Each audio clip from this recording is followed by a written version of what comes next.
মনে হয় 3 দিন কার্য দিবসের ভিতরে মানে তাদের রিপোর্টটা সাবমিট করতে বলা হয়েছে এবং ওই রিপোর্ট সাবমিট করার পরেই যারা এটার জন্য দোষী তাদের এগেনস্টে আইনানুগ ব্যবস্থা নেওয়া হবে।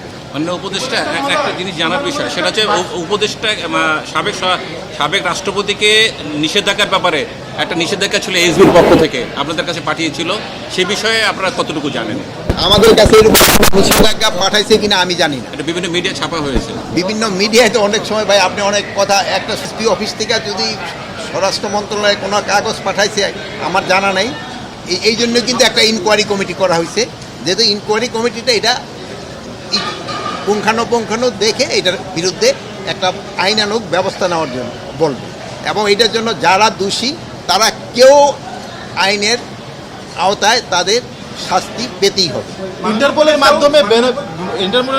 মাধ্যমে শেখ হাসিনাকে ফেরত আনার কথা বলা হচ্ছিল।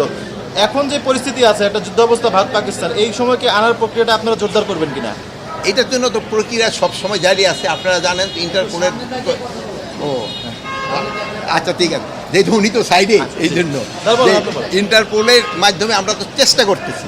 অনেক তো জানেন যে এটা তো ইন্টারপোল তো আমার কথার সাথে সাথে তো কাজ করবে না। আমি হয়তো মহিদুল্লাহ যদি সাথে সাথে বলি কাজ হবে, কিন্তু ওইটা তো আর আমার আন্ডারে না। ওইটা তারা সময় হয়তো তারা তাদের আইন কানুন মতো তারা ব্যবস্থা নিয়ে। আপনারা একটি বিষয় জানতে চাই যে আপনাদের পুলিশের পক্ষ থেকে প্রধান উপদেষ্টার বাসভবনের সামনে 144 ধারা জারি করা হয়েছিল, সেটা কি এখন পর্যন্ত বলবৎ আছে কিনা? এবং মাননীয় উপদেষ্টা আজকেও রাজধানীর বিভিন্ন সড়কে কিন্তু আওয়ামী লীগ নিষিদ্ধের দাবি, সাধারণ মানুষের যেন দুর্ভোগ না হয় এই জন্য কিন্তু আপনারাও ব্যবস্থা করতে, সবাই কিন্তু আপনারাও সচেতন করতে পারেন। সবারই দাবি দেওয়াটা যদি রাস্তা ছেড়ে এমন জায়গায় করে যেখানে জনগণের ভোগান্তি না হয় ওই জায়গায় করতে পারলে সবচেয়ে ভালো। এই ব্যাপারে সবচেয়ে বেশি আপনারা আমাদের সাহায্য করতে পারেন। আপনারা যদি জনগণকে সচেতন করেন এবং যারা তাদের দাবি দেওয়াগুলি আমি অযৌক্তিক কারো বলবো না, তাদের যদি যৌক্তিক দাবি থাকে প্রপার জায়গায় করলে সবচেয়ে ভালো।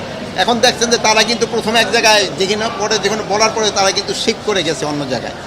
এখন ওই জায়গায় তো কিছুটা জনভোগান্তি হচ্ছে, তারপরে ওনারা কিন্তু ওই অ্যাম্বুলেন্স এবং গাড়ি ঠাড়ি যাওয়ার জন্য কিন্তু এরা সুযোগ করে দিচ্ছে। এখন কোথায়